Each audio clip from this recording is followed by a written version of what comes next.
Hello बच्चों, आज का टॉपिक है sphere. Sphere is basically nothing but extension of circle. जो 2D में सर्कल होता है उसी का एक्सटेंशन 3D में स्फीयर हो गया। और वेक्टर में और 3D में तो जैसे हमने पहले बताया था, कभी भी यू कैन इंटरचेंज। तो we will start with vectors, vector equation, and then we will go into 3D वाला इक्वेशन बिल्कुल सेम है। इनफैक्ट हमें पढ़ाने की जरूरत नहीं, मैं दो लाइन में ख़त्म कर सकता हूँ स्फीयर। कि जो हमारा 2D में सर्कल का इक्वेशन होता है वो होता है x square plus y square plus 2gx plus 2fy plus c बराबर 0। मतलब एक एक्स स्क्वायर का टर्म हो गया, एक वाई स्क्वायर का टर्म होगा, एक एक्स का टर्म हो गया, एक वाई का टर्म हो गया, एक कांस्टेंट हो गया। तो 3D में क्या होगा, एक्स स्क्वायर और वाई स्क्वायर है तो सिमिट्री से फिर जेड स्क्वायर भी होना चाहिए, और 2gx प्लस 2fy है तो फिर कुछ भी 2hz भी होना चाहिए, प्लस कांस्टेंट होना चाहिए। जो सर्कल का रेडियस निकालते हैं -g, -f, एग्जैक्टली स्फीयर का सेंटर भी 3D में वैसे निकाल सकते हैं -g, -f, -h। रेडियस जैसे वहाँ पे निकालते हैं g square plus f square -c, तो यहाँ पे भी एग्जैक्टली वही हो जाएगा g square plus f square plus h square minus जो भी कांस्टेंट टर्म है वो हो जाएगा। बस खत्म, सर्कल रेडियस निकालना ही आएगा ज़्यादा से ज़्यादा, और छोटी मोटी चीज़ें और बता दी जाएंगी। तो will start with first point. तो पहले तो उसको फॉर्मली डिफाइन कर लेते हैं। स्फीयर है क्या? Sphere is locus of a point which is of a point P which is at a constant, ये ठीक है, बराबर मान लिया d distance, constant distance from a fixed point C मान लिया, ठीक है। अब इस वाले केस पे P का तो हमें लोकस ही निकालना है, D जो है वो ऑफ कोर्स रेडियस हो गया, और C जो है वो सेंटर हो गया। ये हो गया सेंटर एंड ये हो गया रेडियस, ठीक है। तो अब इक्वेशन डिराइव करने के लिए, वेक्टर इक्वेशन डिराइव करने के लिए हम ऐसे बोल सकते हैं कि लेट P इज R, उसका तो हमें लोकस ही चाहिए। P इज R का मतलब क्या है कि P का पोजीशन वेक्टर R है, and position vector of centre is मान लिया A, एंड रेडियस बराबर D हो ही गया। तो मतलब कुछ ऐसे करके हो गया, ये स्फीयर है, ठीक है। अब ये 2 डायमेंशन में बनाने तो आपको सर्कल दिखाई दे रहा है, अदरवाइज ये स्फीयर है। और इसका जो सेंटर है वो हमने C बोल दिया, यहाँ एक पॉइंट P हो गया, ये डिस्टेंस हमने D बोल दिया, इसका पोजीशन वेक्टर A, इसका पोजीशन वेक्टर R, हो गया हमारा काम। तो इस स्टेटमेंट के हिसाब से क्या होना चाहिए, PC बराबर D डिस्टेंस। PC मतलब P और C के बीच का डिस्टेंस, P और C के बीच का डिस्टेंस हो जाएगा R माइनस A का मॉड बराबर D। तो एक तरीका तो हमारा यही हो गया, R माइनस A का mod is equals to D। ये हमारा स्फीयर का इक्वेशन हो गया 3D में। और उसमें से एक बार दोबारा याद दिला दें, जो D होगा वो ऑफ कोर्स रेडियस होगा, A जो होगा वो सेंटर का पोजीशन वेक्टर होगा, मतलब this is PV of centre, ठीक है। आई होप अभी तक एवरीथिंग इज क्लियर, ठीक है। अब इसको देखो डिफरेंट फॉर्म में लिख सकते हैं। एक तो हम ऐसे कर सकते हैं कि इसको ओपन कर लिया, ठीक है। अगर ओपन कर लिया तो ओपन कर लिया मतलब स्क्वायरिंग कर लिया।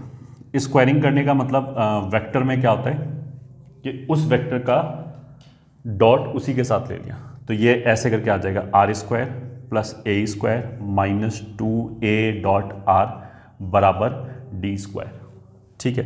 तो वेक्टर इक्वेशन एक तो यही हो गया, ठीक है। ये तो मान लिया हमने बोला कि फॉर्म 1 हो गया। ऐसे अगर हमें फॉर्म 2 लेना है तो R square minus 2A dot R plus A square minus D square बराबर 0, ये हो गया हमारे पास, ठीक है। ये मान लिया हमारा फॉर्म 2 हो गया।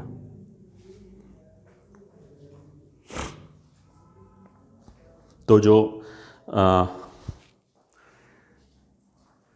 स्फीयर का इक्वेशन है 3D में, ये ठीक है, सॉरी स्फीयर का जो इक्वेशन है वेक्टर में, वो इस फॉर्म का आ गया, ठीक है। अब इसको चाहो तो तुम ऐसे लिख सकते हो r² प्लस इस -2a.r को हम ऐसे लिख सकते हैं प्लस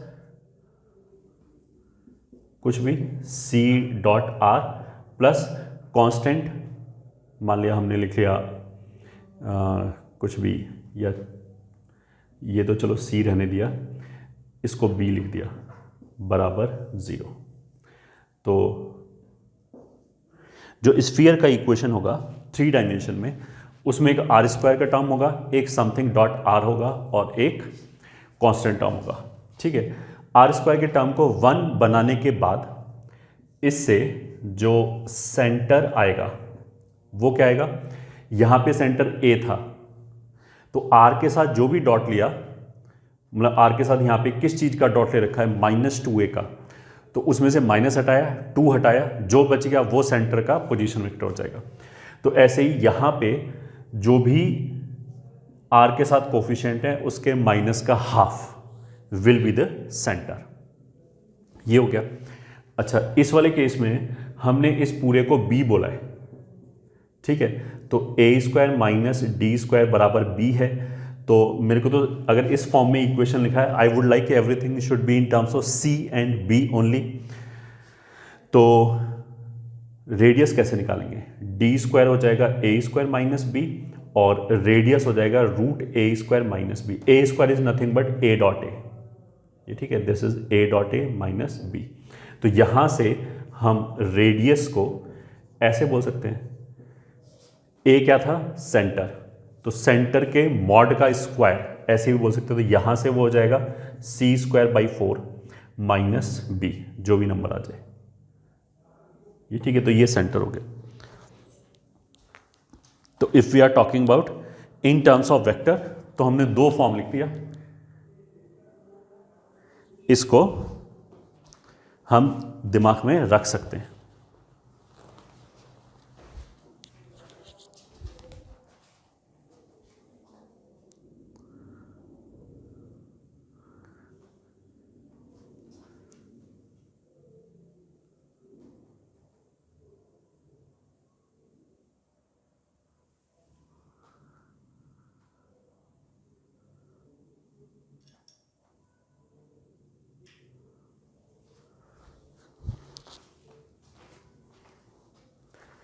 चलो,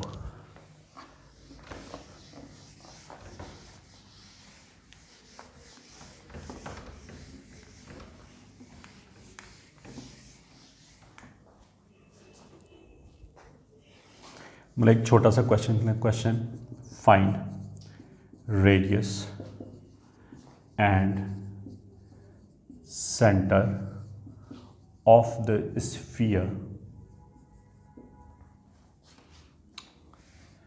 2r² plus 4i minus 2j plus 4k dot r बराबर 7। मान लिया ये है। तो सॉल्यूशन, पहले हमने क्या किया, r इसका कोएफिशिएंट 1 बनाया, प्लस 2 से पूरे को डिवाइड कर दिया, तो याद जाएगा 2, -1, 2 ऐसे लिख लें, डॉट r, और माइनस हो जाएगा 7/2 इज इक्वल्स टू 0। तो इसका सेंटर जो भी r के कोफिशिएंट है, r के साथ जो डॉट में है उसके नेगेटिव का हाफ, तो दैट विल बी -1 हाफ -1, या फिर -i plus j/2 minus k। ये तो इसका हो गया सेंटर।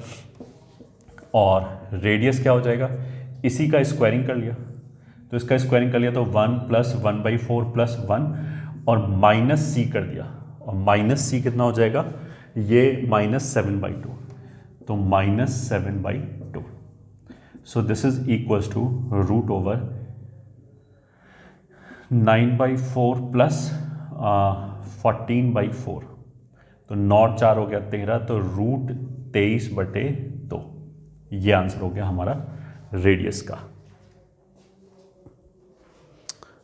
ठीक है,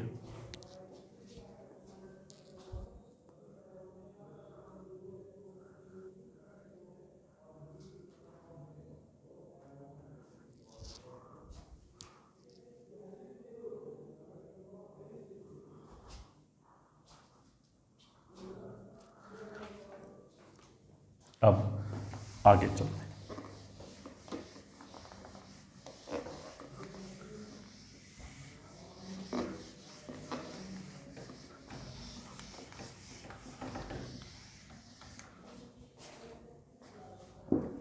अब 3D में आ जाते हैं। मान लिया एक हमारा स्फीयर है जिसका सेंटर x1 y1 z1 हो गया। ठीक है, सेंटर सी ये हो गया। एक जनरल पॉइंट हमने P ले लिया which is say x y z, and radius मान लिया हमारा r है। तो अभी हमने बोला था पी सी बराबर r, this implies P C square बराबर r स्क्वायर। तो p और c के बीच में डिस्टेंस जो होगा वो ऐसे हो जाएगा x माइनस एक्स वन का whole square plus y minus y one का whole square plus z minus z one का होल स्क्वायर बराबर r स्क्वायर। एक इक्वेशन तो यह आ गया, ये हमारा हो गया सो कॉल्ड फॉर्म 3। ठीक है, तो 3D में एक तो ऐसे लिख सकते हैं। अब ये तो सिंपली अगर हमने ऐसे लिखा तो वो पहचान में आ ही जाएगा कि ये स्फीयर है। लेफ्ट हैंड साइड पे बेसिकली डिस्टेंस फॉर्मूला लिखा है ये, ठीक है, एक्स वाई जेड और x1 y1 z1 के बीच में डिस्टेंस लिखा है। दूसरा, जैसा हम 2D में करते हैं वैसे हमने यहाँ पे भी कर लिया, स्क्वायरिंग ओपन कर लिया तो ये आ जाएगा x square plus y square plus z square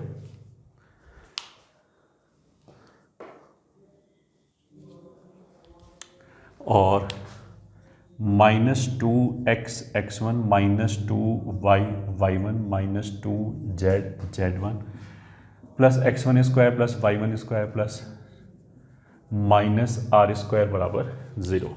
ये हो गया। ठीक है, अब जैसा हमने करते हैं x square plus y square plus z square, minus इसको 2gx बोल दिया, मतलब माइनस एक्स वन को 2gx बोल दिया plus 2fy plus 2hz plus c बराबर 0। तो ये जो हमारा सर्कल था x square plus y square plus 2gx plus 2fy plus c बराबर 0, तो वो 2 डायमेंशन में था, उसमें केवल एक्स और वाई की बात करे थे। इसमें z भी पिक्चर में आ गया तो हमने z की वजह से एक z स्क्वायर ऐड कर दिया और एक यहाँ पे 2hz ऐड कर दिया। तो ये हमारा सो कॉल्ड फॉर्म 4 हो गया। अगर इस फॉर्म में लिखा होगा, ठीक है, अगर इस फॉर्म में लिखा होगा तो सेंटर क्या होगा, ये तो वही 2D वाले फॉर्म में है बिल्कुल। सेंटर कितना होगा, minus g comma minus f comma minus h, and जो रेडियस होगा वहाँ पे होता है root g square plus f square minus c, यहाँ पे एक एच स्क्वायर और लिख लिया माइनस सी हो गया। अब ये कैसे आएगा, दिस इज वेरी सिंपल। सी अगर इसके बराबर है तो सी को इधर ले जाओ, आर स्क्वायर को इधर ले आओ, तो आर स्क्वायर किसके बराबर हो जाएगा, x one square plus y one square plus z one square minus c r square. तो आर क्या हो जाएगा, रूट ऑफ दिस, और एक्स वन की जगह हमने माइनस जी रखा है तो x one square plus y one square plus z one square is nothing but g square plus f square plus h square. ये हो गया इसका। ठीक है, तो ये तो बिल्कुल 2D के करस्पॉन्डिंग ही हो गया, इसमें तो कुछ भी नया नहीं। तो question, find radius and center for sphere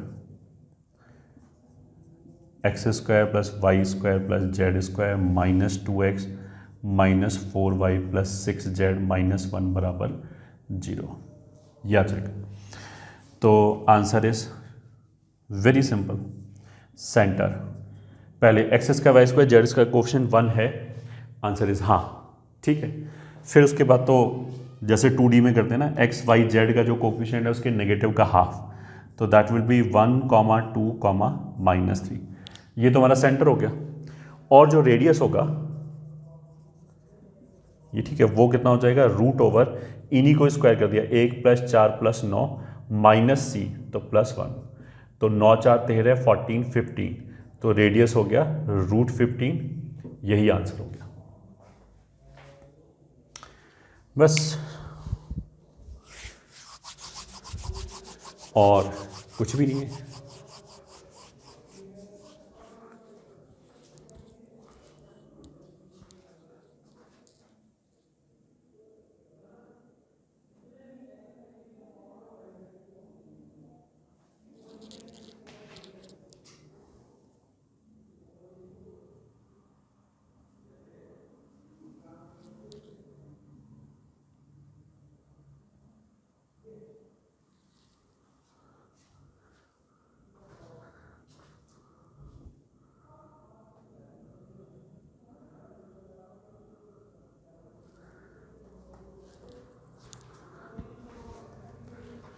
चलो भाई, फिर आगे चलते हैं।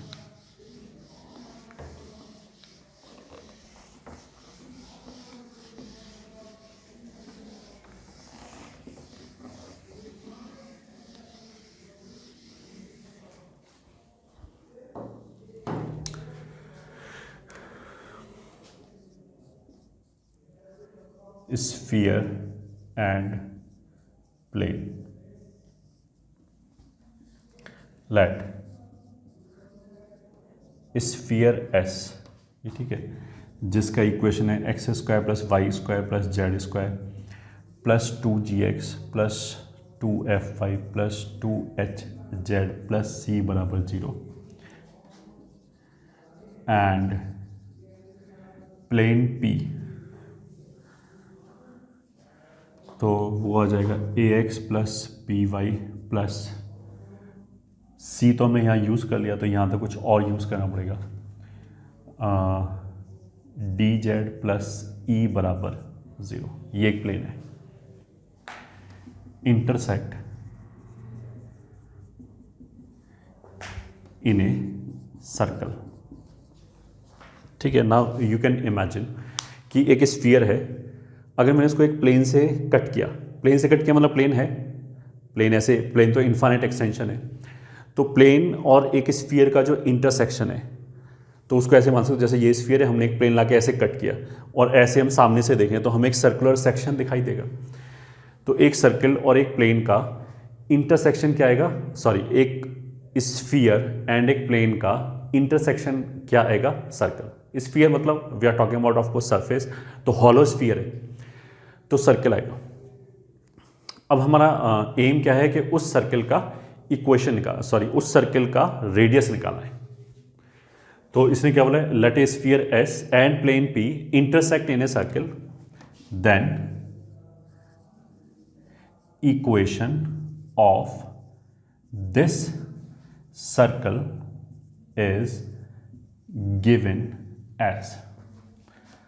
अब देखो ऐसे मान लो ये 2 डायमेंशन में डायग्राम हो गया कि ये तो हमारा स्फीयर हो गया जिसका जो सेंटर है वो हो जाएगा -g -f -h। इसकी जो रेडियस है वो मान लिया हमने कैपिटल R है, यहाँ से परपेंडिकुलर ड्रॉप किया इस प्लेन के ऊपर, ये ठीक है। और बेसिकली हमें ये स्मॉल r चाहिए। स्मॉल r जो होगा, स्मॉल r जो होगा वो बेसिकली क्या होगा, वो उस क्रॉस सेक्शन का जहाँ पे ये प्लेन उस सर्कल को कट कर रहा है उसका रेडियस है, ठीक है। तो कोई बात नहीं, दिखाई दे रहा है, सीधा सीधा पाइथागोरस थ्योरम लग जाएगा, ये ठीक है। ये जो परपेंडिकुलर है, तुम ऐसे इमेजिन करो ये स्फीयर है, इसका सेंटर हो गया, यहाँ से हमने एक प्लेन काटा, प्लेन से काटा तो सर्कल आया। तो अगर मैंने स्फीयर के सेंटर से परपेंडिकुलर ड्रॉप किया उस प्लेन पे, तो वो उस सर्कल के सेंटर पे आएगा। तो कहने का मतलब क्या है कि ये C है, ये मान लिया A है, ये B है, ये M है, तो AB तो बेसिकली प्लेन से कट रहा है, तो AB तो सर्कल, स्फीयर की सर्कमफ्रेंस पे एक सर्कल होगा, उस सर्कल का जो सेंटर होगा वो M है। तो जब हमने स्फीयर के सेंटर से परपेंडिकुलर ड्रॉप किया इस प्लेन पे, तो M पे जाके गिरेगा, ठीक है।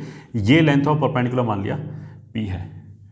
तो equation of this circle is given as sorry equation कहाँ से आ गया, intersect in a circle then radius of this circle, या चलो हम अगर इसी की बात गलती से लिखा गया तो ये भी लिख लेते हैं।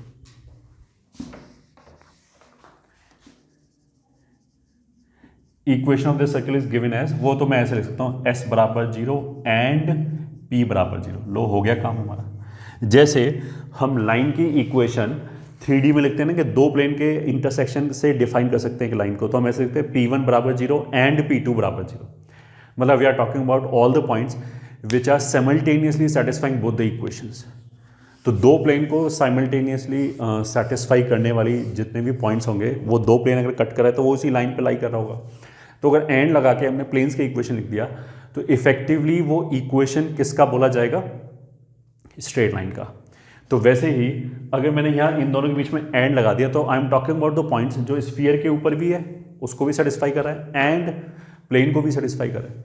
तो प्लेन और स्फीयर के ऊपर तो एक सर्कल आ गया, तो यही सर्कल का इक्वेशन हो गया ये, ठीक है। 3D में यही सर्कल का इक्वेशन हो गया।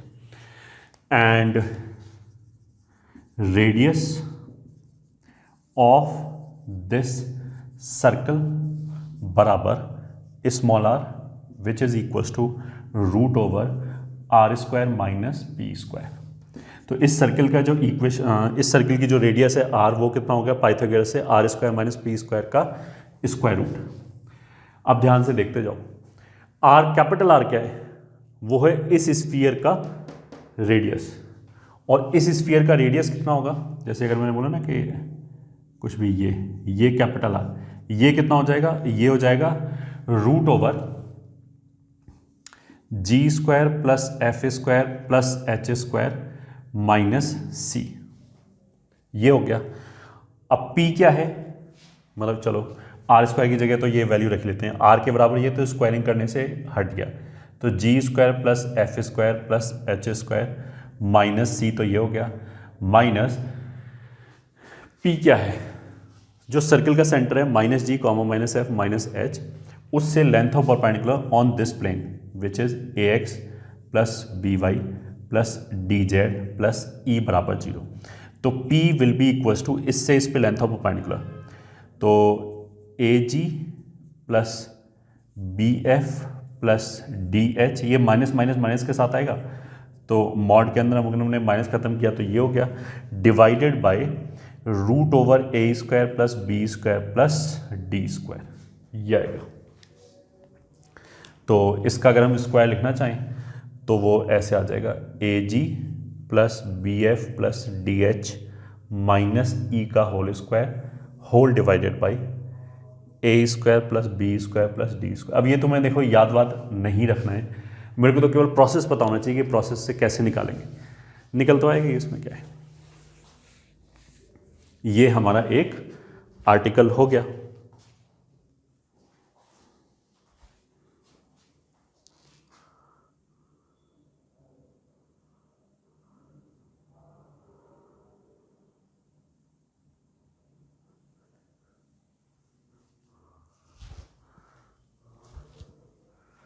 तो क्वेश्चन भी कर लेते हैं भी इसका, यही क्वेश्चन, फाइंड रेडियस ऑफ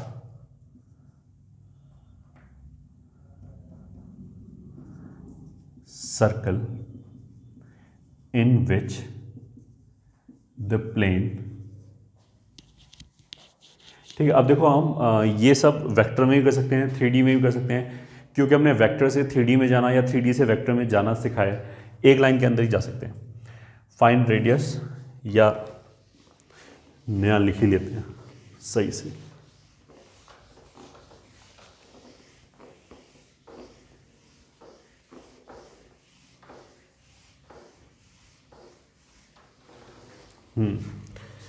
तो find radius of circle in which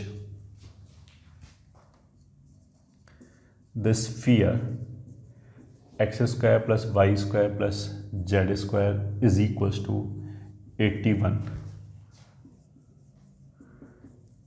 cuts the plane x plus 2y plus 2z plus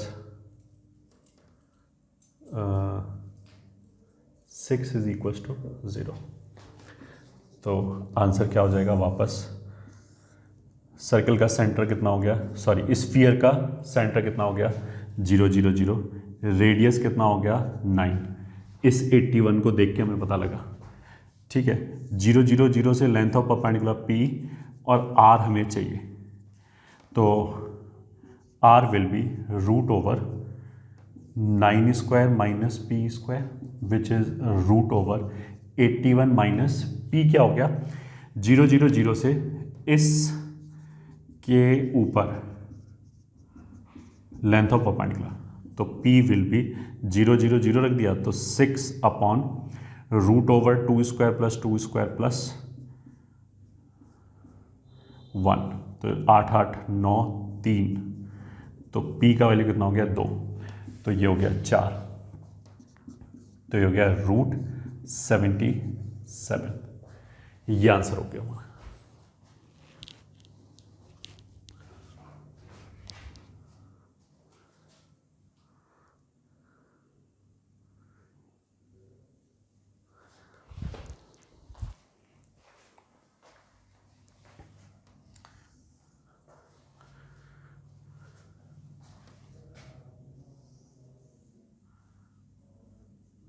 फिर question 2, find equation of sphere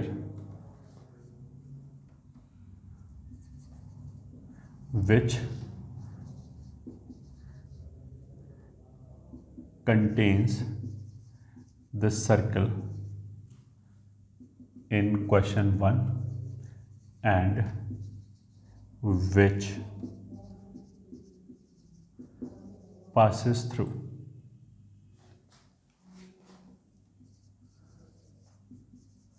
the point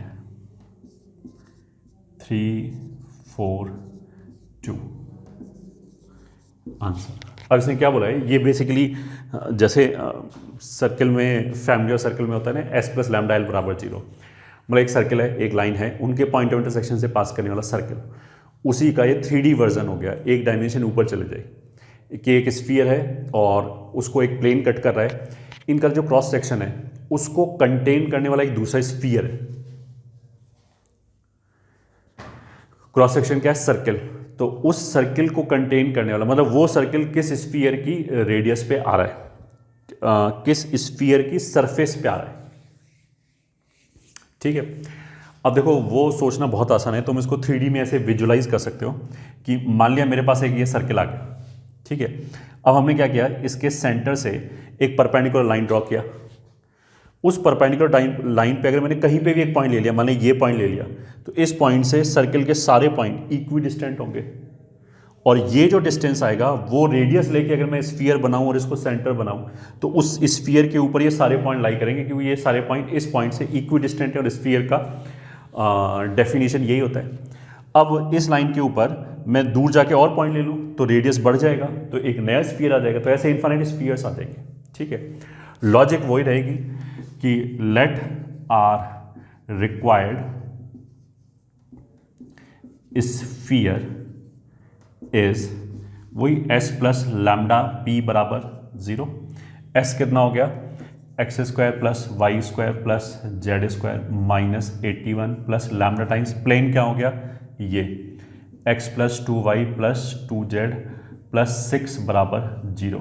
point क्या हो गया, इसको 3 4 2 से सेटिस्फाई करा दिया, तो ये कितना हो जाएगा 3 3 9 16 4 81 लैम्डा 3 8 4 6 0।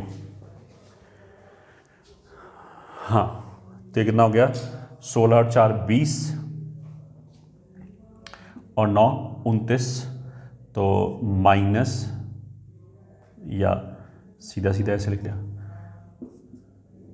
लैम्डा के साथ कितना हो गया, 8 4 12 और 6 18 और 3 21 हो गया इधर तो, एंड इधर कितना हो गया, 16 4 20 29, 81 में से 29 गया तो कितना बचेगा, 52 शायद। हाँ, तो this will imply lambda is equal to 52/21।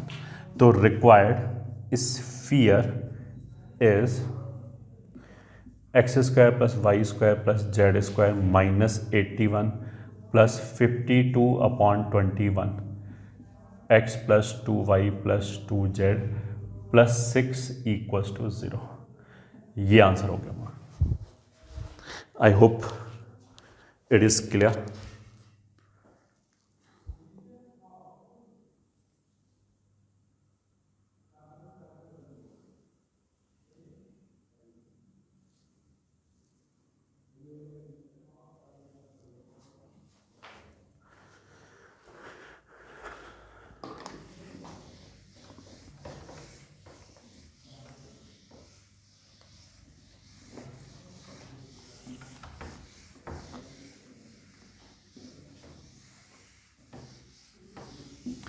अच्छा, 3 डायमेंशन में एक स्फीयर के ऊपर अगर एक पॉइंट है, मान लिया जैसे ये स्फीयर है, इसके ऊपर एक पॉइंट है, तो इस पॉइंट पे टच करने वाले तो ऐसी इनफाइनाइट लाइंस हो जाएंगी।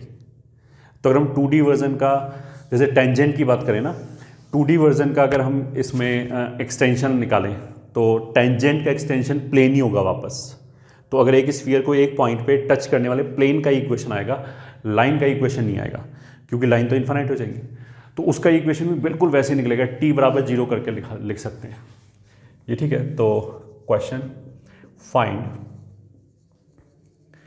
Equation of tangential plane drawn to x + 2y + 2z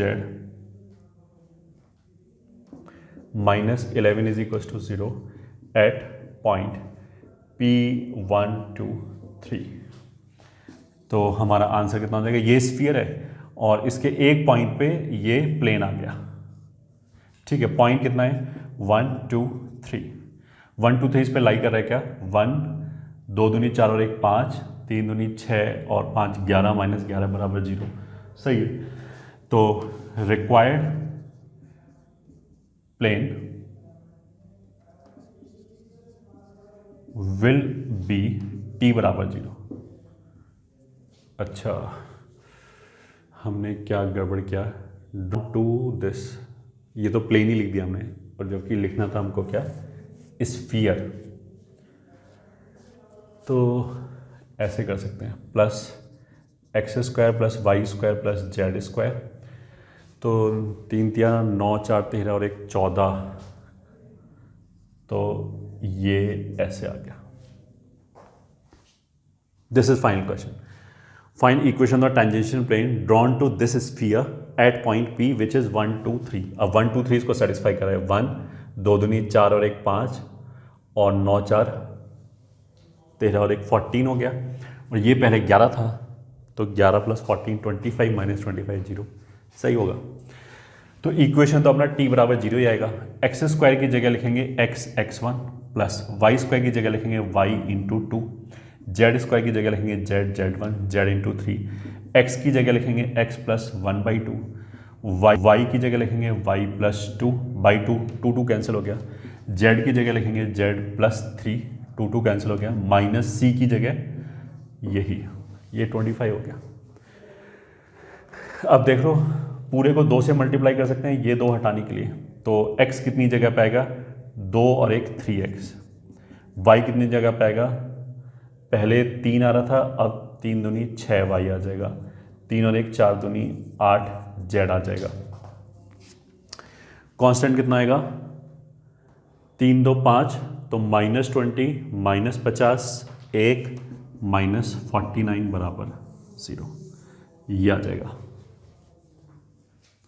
ठीक है। दूसरा, इस क्वेश्चन को करने का ये भी तरीका है कि मेरे को अगर ये प्लेन चाहिए, ये टेंजेंशियल प्लेन है और सर्किल का सेंटर कितना हो जाएगा, यहाँ से वो हो जाएगा -12, -1, -1। ठीक है, तो ये वाला वेक्टर क्या हो जाएगा, इसमें से ये घटा दो तो 3/2, 3, 4। ठीक है, तो जो हमारा प्लेन हो गया, ये वाला प्लेन, वो 1, 2, 3 से तो पास कर रहा है और ये उसके लिए नॉर्मल का काम करेगा। तो ऑल्टरनेटिवली हम ऐसे ही बोल सकते थे कि रिक्वायर्ड प्लेन इज, ये 3D में प्लेन का इक्वेशन लिखा है, ऐसे लिखते हैं ना, a times x minus x1 plus b times y minus y1 plus c times z minus z1 बराबर 0, जिसमें a b c तो नॉर्मल के कॉम्पोनेंट्स हो गए और x1 y1 z1 वो पॉइंट हो गया, कोई भी एक पॉइंट हो गया प्लेन के ऊपर। तो हमारे लिए x1 y1 z1 का काम तो ये करेगा 1, 2, 3, और a b c का काम ये वेक्टर करेगा। तो 3/2 x minus 1 plus a b c क्या हो गया, 3/2, 3, 4, और x minus 1 y minus 2 z minus 3 बराबर 0। अब यहाँ से सिंप्लीफाई करो तो भी वही आ जाएगा। तो बस प्लेन के अंदर कुछ है नहीं, सॉरी स्फीयर के अंदर कुछ है नहीं, सेंटर वेंटर निकालना होगा, वो भी पहले से आता था, बट फिर भी फॉर्मेलिटी के लिए पढ़ लिया अपन ने। और एक ये फेमस क्वेश्चन है कि एक स्फीयर लिया, उसको हमने एक प्लेन से कट किया, तो जो क्रॉस सेक्शन आया सर्कल आएगा, उसका रेडियस क्या है। बस ये दो चीज़ हैं।